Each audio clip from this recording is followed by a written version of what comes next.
Prototipe juga bisa disebut sebagai tahapan yang ditunjukkan untuk mentransformasi sifat-sifat abstrak dari sebuah ide menjadi lebih terwujud. Secara umum, prototipe memiliki dua kategori. Yang pertama adalah low fidelity dan yang kedua adalah high fidelity. Proses prototyping yang digunakan di dalam design thinking adalah low fidelity atau rapid prototyping.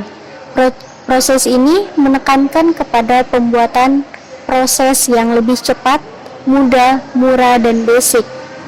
Tahapan dalam prototyping adalah yang pertama, pengumpulan kebutuhan.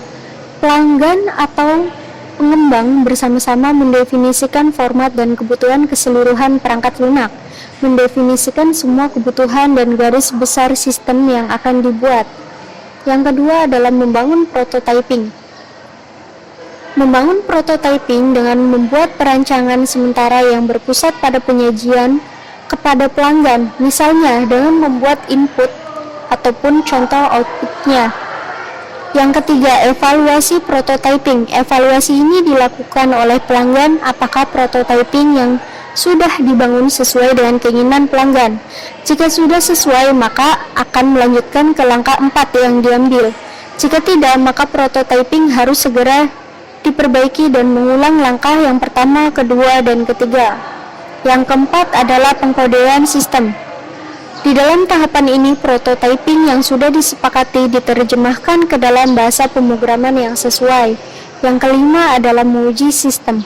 Setelah sistem menjadi sebuah perangkat lunak yang harus dites terlebih dahulu, pengujian dilakukan dengan web system. Yang keenam adalah evaluasi sistem.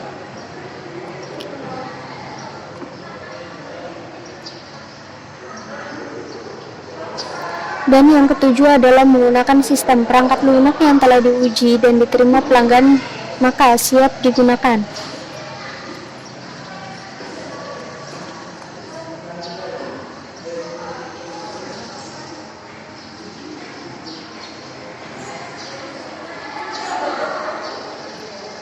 Contoh prototyping di dalam bentuk sederhana. Yang pertama itu adalah paper prototype.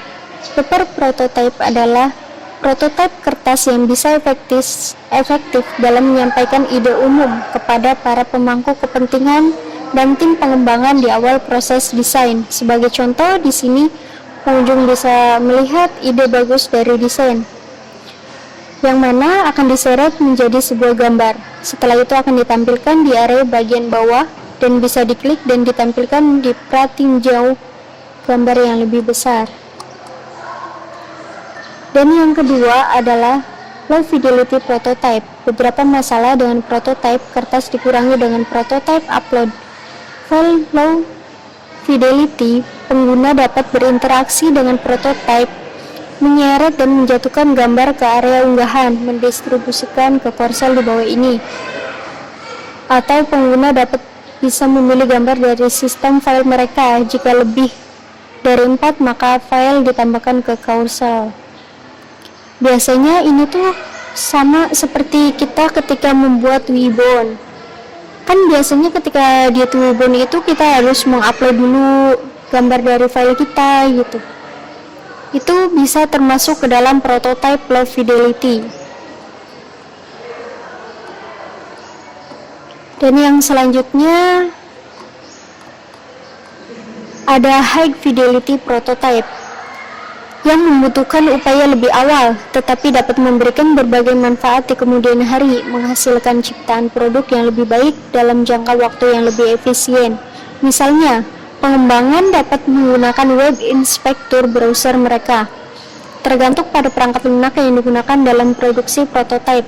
Untuk memilih nilai prototype, ini lebih efisien dalam mengimplementasikan kepada tim pengembangan untuk menyalin dan menempelkan nilai.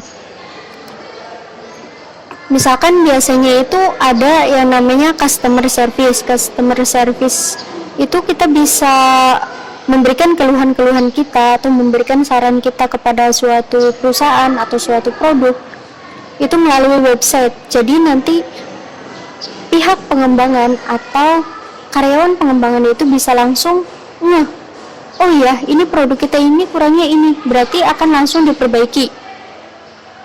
ide-ide dari kita atau saran dari kita, masukan dari kita itu masuk ke dalam sistem dan akan diproses untuk segera diperbaiki lagi gitu. Misalkan ini dari kemasannya nih ada yang sobek gitu, ada yang gak rapi, nanti bisa langsung diperbaiki melalui high fidelity. Seperti itu.